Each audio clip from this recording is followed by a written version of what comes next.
Hi, everybody. Welcome back to the Social Media, Race, and Community Knowledge Practices Conference. We have 2 great sessions left this afternoon, and we'll be back tomorrow with several more thought-provoking presentations. I'm Sherry Irvin here at the University of Oklahoma. I am a professor of philosophy. I'll let Professor Ware introduce himself. My name is Lawrence Ware, and I'm a professor of philosophy at Oklahoma State University. I'm also the better university in the state of Oklahoma, by the way. And I'm also the associate director of the Center for Africana Studies there at Oklahoma State University in Stillwater. I knew it. Well, maybe this is a good time to thank the University of Oklahoma Office for the Vice President of Research and Partnerships for their support for this event. But if you're just joining us, there's a bit more information in the chat. For example, the conference website that you can share and see the full agenda. And we also invite you at any point to put questions in the Q&A or in the chat. Our next professor is Professor Mary D. Phan. Professor Phan is Jack R. McDonald Endowed Chair in the School of Law at the University of Washington. She is author of Camera Power, Proof, Policing, Privacy, and Audiovisual Big Data, and has served as a federal prosecutor in the Southern District of California and as an associate legal officer at a United Nations Criminal Tribunal. And she will be speaking to us on a topic related to her book, Camera Power. I am very interested to hear her presentation. A comment will be offered by Dr. Christian Grant, the Arnold and Lisa Goldberg Rising Star Associate Professor in the University of Florida, Department of Computer and Information Science and Engineering. His research on data pipelines has been funded by the National Science Foundation, the Federal Aviation Administration, the U.S. Department of Agriculture, and the Robert Wood Johnson Foundation, among many others. So we will now turn it over to Professor Phan. Well, thank you so much. It's a great pleasure to join you and to be at this interdisciplinary conference. What an amazing idea. Thanks so much for Drs. Irvin, Hill, and Kim, and Ware for leading us and convening our gathering. I'm going to share my screen with you to begin this talk, and I will just say that I have to teach. I'm going to have to leave at 1:20 because I teach right afterwards for 2 hours. So I will try to be very prompt, and I appreciate your time and your stamina in going into the late afternoon session here. Thank you so much. So. My talk is, we've had some fascinating talks about the use of social media to build community, the potential pathologies of the communities that sometimes misuse of social media can create, and also just the art of going viral and also misappropriation of viral hashtags. So really interesting discussion, and also, the last talk about epistemic dumping and appropriation was fascinating. So I just love already in this morning how we've had multiple disciplines represented, and the discipline you're going to hear from now is law. This talk is based on a book that I wrote. And the book, I'm not going to go into all aspects of it. I'm just going to go into what's pertinent for this conference. But it's about this fascinating shift, dramatic shift in this nation when it comes to recording the police. Not long ago, before 2015, most police encounters were suspects said, police said, credibility contests, and we all know who wins that, who has the uniform, who has the power, who has the official report, and who does not. And it was because of activism, because of public outcry, and because of campaigns, including campaigns marshaling social media, among other tools, that we have this reporting revolution where remarkably police departments across the nation have unrolled plans to outfit the officers with body cameras to record many different kinds of law enforcement encounters, such that in any given encounter now there is the possibility, much higher probability since 2015 that the police are going to be recording you, and also that the community is recording too, because we have dueling cameras, dueling sides of the story. The recording revolution has not been a panacea to these credibility contests. We're just adding a new tool to this fight, frankly, over who controls the narrative, who has the voice and the power to get the story out to the people and to decision makers to control the account of what happened. And so this project draws on interviews, more than 100 interviews, policies across more than 200 jurisdictions. Here is a photo of Cop Watch NYC on patrol. This was a scene of a double homicide. The NYPD, what you see partially here is a pole-mounted camera that's recording all passersby in the vicinity, and Cop Watch NYC is also recording as well. So just really capturing this dual recording revolution that we see here. I'm going to first talk about how cameras can be empowering, but also a volatile kind of power, especially when coupled with the race to go viral, coupled with social media. But cameras can make a difference between whether or not the public joins in the cry for justice and for contradicting the official story, or if this is another case where a grieving family finds no recourse. And so these are some cases that you may recognize, cases that did go viral. Ahmaud Arbery, hunted down by vigilantes. We heard reference to this morning, Walter Scott, of course, Derek Chauvin, and the murder of George Floyd, and many other cases as well. Cameras can make a difference. Cameras can take a case to the people, even when there is no criminal prosecution.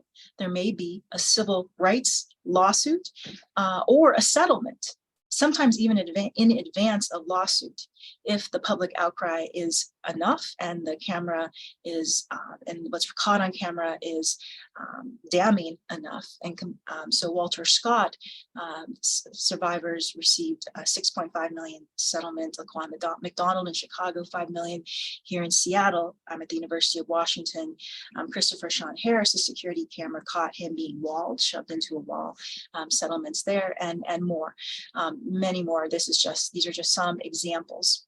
Of course, a settlement can never bring a life back. Absolutely not.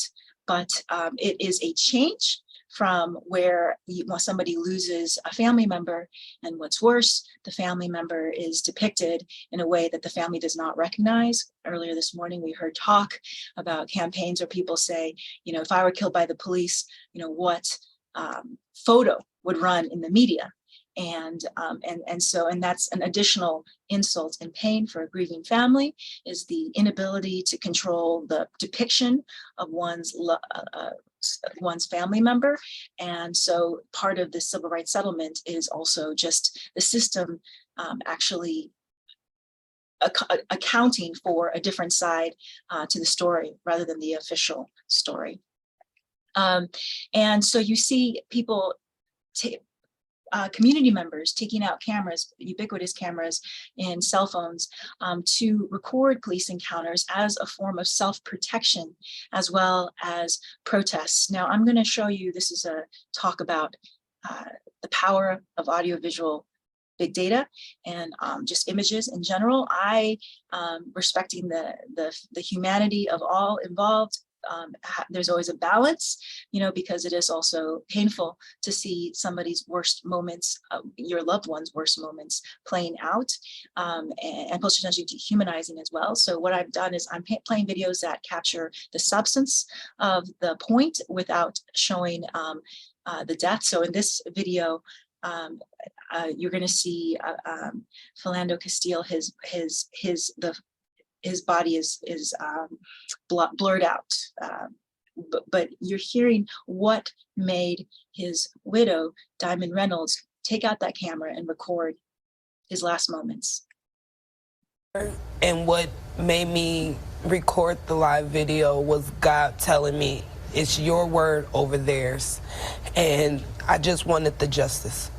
And you know, you saw in that piece from Eva now, the officer's attorney is now speaking out as well. He said, so I just wanted the justice. What made me record was God telling me, it's your word over theirs, the police, and I just wanted justice. So the sense that recording can help tip that extreme balance in who gets to tell the story.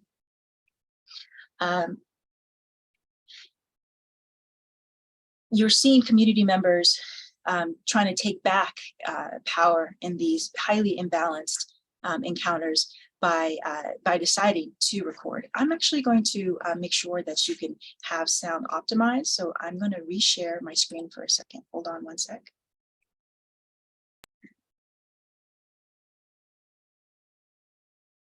And hoping that that will optimize your sound.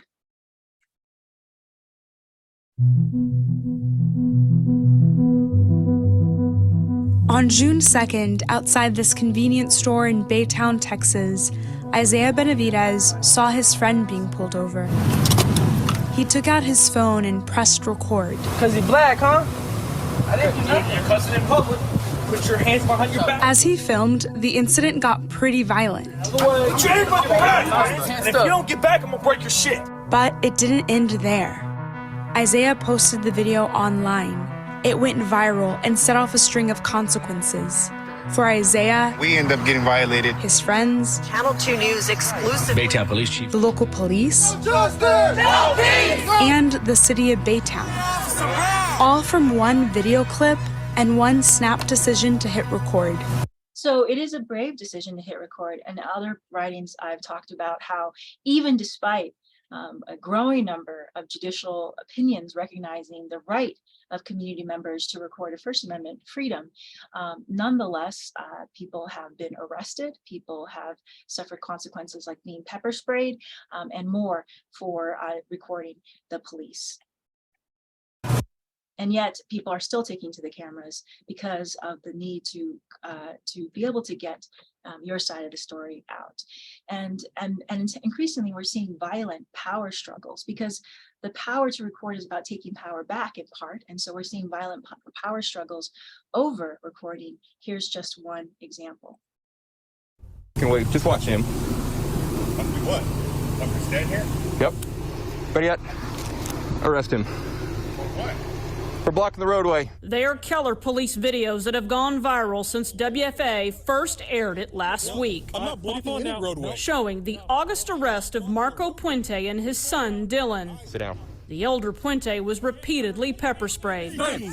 God! Spray him. I'm not even doing anything. It doesn't appear that there's any justification for his arrest. You know, it looks as though this officer was retaliating against Mr. Puente. Eric Cedillo is a legal advisor to LULAC. Dude, oh my God. The organization's calling for the case to be looked at for federal civil rights violations. He did absolutely nothing wrong. I mean, he was across the street recording. First Amendment provides that ability to do that. And so you see a father coming out to record an encounter between the police and his son, ends up getting arrested, pepper sprayed because of recording. And there are other cases that I could show you in which, despite the law in the books saying that one has the right to record, that raises the ire of officers and results in these power struggles. And we all know the power is uneven in these struggles.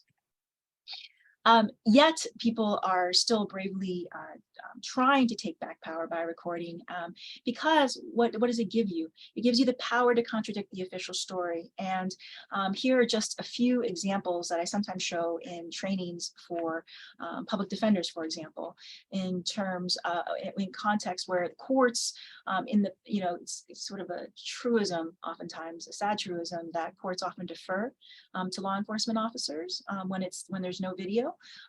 And there's sharp disputes about what really happened, but increasingly you're seeing courts, fact finders say taking the recording and using that as a basis to disbelieve the official story. And these are some examples of courts doing that, and examples of courts no longer showing that traditional deference to the police official narrative, and as well too, coupled with social media, powerful videos can mobilize protests, as well as, we've talked about some of the pathologies too, as well as potential violent counter protests. Here are just an example. A first of its kind lawsuit against Facebook, filed by victims of violence in Kenosha. Chris Ty is always investigating and joins us live now. Chris, they say the social media giant cost lives here. That's right, Erica, and the key question here is, how did people like Kyle Rittenhouse know to go to Kenosha on the night of August the 25th, just days after that unarmed African-American man, Jacob Blake, was shot in the back 7 times by a white Kenosha police officer? The loved ones of those who died in Kenosha say Facebook is partly to blame for allowing posts that were mobilizing militias and activating white supremacists leave them up for days after they were flagged hundreds of times. On Facebook to the Kenosha chief of police his call to action that week. "We are mobilizing tonight," he said. "You will still be outnumbered. And I ask that you do not have your officers tell us to go home under threat of arrest." Because of the events in Charlottesville in 2017, Facebook was well aware of the violence that could result because of these militia pages and this specific call to arms. So you see the volatile power here. The volatile power, especially when you're combining graphic and emotionally laden images with the power to viralize and to connect people via social media. Moreover, from a law enforcement perspective, social media data has increasingly been used as evidence to identify and arrest protesters. Here are some examples. The FBI is scouring more than 100,000 photos and videos submitted by the public to help track down scores of criminals who attacked the U.S. Capitol. Dozens of people have already been identified using Reddit, Facebook, Instagram, Twitter, and YouTube. Federal prosecutors expect hundreds of criminal cases to come out of the riot. Regardless of if it was just a trespass in the Capitol or if someone planted a pipe bomb, you will be charged and you will be found. Similar investigative techniques were used by law enforcement in Portland this summer after the Trump administration deployed federal agents to fend off racial justice protesters from the federal courthouse. Court records show federal investigators relied on social media and live stream feeds to help identify and arrest several protesters in Portland. In one case, investigators identified an arson suspect after comparing his jail booking photo with images found on YouTube, Twitter, surveillance cameras, and photos posted online. Federal agents said the suspect's T-shirt and orange hat, along with a distinctive tattoo of his last name across his back, helped confirm the man's identity. In a separate case, court records show federal agents relied on a YouTube live stream to help identify a protester that prosecutors claim placed a burning board against the outside of the courthouse. Both defendants are awaiting trial on federal charges. The cases in Portland illustrate how federal prosecutors use social media and internet activity to help build a case. Of course, social media is a huge boon to law enforcement because you can see all the folks who are connected to a person of interest. You can get time and location information. Moreover, because it is shared publicly, that vitiates a person's reasonable expectations of privacy. If what you expose to third parties, to the public, or even to a particular group of friends, law enforcement can see and use against you too, without a warrant based on probable cause. And actually, that's what I'm going to teach right after this talk is criminal procedure. And one of the things we talk about is all the different strategies for identifying and building a case against people using social media data. Of course, as well too, no description of the power, the volatile power combination of social media and YouTube and other forms of disseminating powerful, emotionally fraught videos can be complete without discussing the privacy and potential dehumanization harms, right? Recording is to take back power and to try to rehumanize people that are in law enforcement encounters, but it can be dehumanizing for these videos, whether they be recorded by the police and obtained via sunshine laws, or simply just posted by a passerby. It can be dehumanizing to be posted on a venue like YouTube, which has also comment features, which can be quite cesspool. So for example, here in Washington State, smaller jurisdictions began to start recording police encounters, and we have very strong sunshine laws. So uninvolved third parties requested from law enforcement and the government these police videos, then posted people in these law enforcement encounters online, people in their worst moments, describing, for example, injuries sustained in an alleged domestic violence incident, discussing their child's custody arrangements and divorce battles, and so forth. And you see the kinds of comments that people are subject to if they get posted. But moreover, these recordings are no technological silver bullet to resolve long burning controversies over what really happened. Video evidence can be misleading in a different way than just oral stories about what happened or oral testimony. Here's just one example how who's holding the camera matters.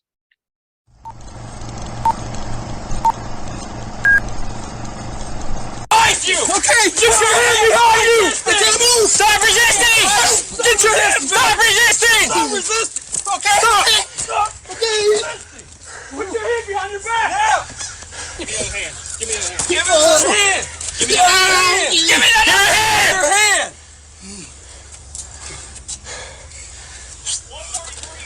10-12! I'm going to pause there for a second. That looked like, if you look at the angles from the bouncing and the screaming, and you don't see the person on the ground, you don't see what's happening, but you see the bouncing, and they're saying stop resisting. So it feels like, to a casual observer, the suspect was really violently resisting and bouncing multiple officers. This compilation, by the way, this lovely compilation of 2 different videos, shout out and thank you to Seth Stoughton, who does amazing work in this space as on policing. I'm going to show you now from a different angle what happened. There happened to be, fortunately for Derek Price, a private security camera mounted overhead. You. Okay, get your hand behind you! Move! Stop resisting!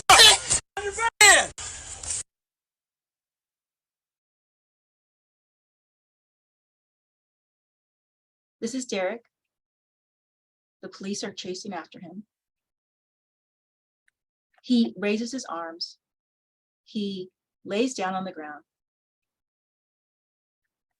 And then I'm not going to show you all the violence, but he is beaten.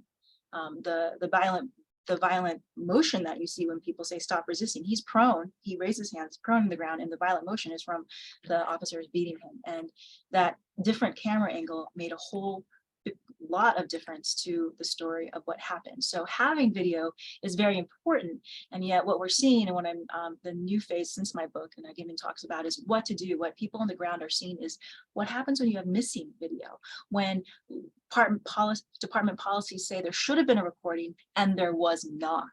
And we've had some controversial cases of injuries and deaths in law enforcement encounters where there should have been a recording, but that video was missing.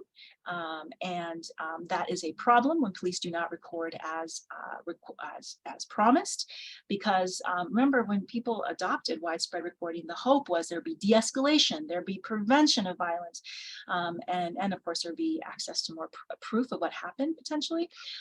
Empirical findings as to whether or not you get de-escalation and prevention of problematic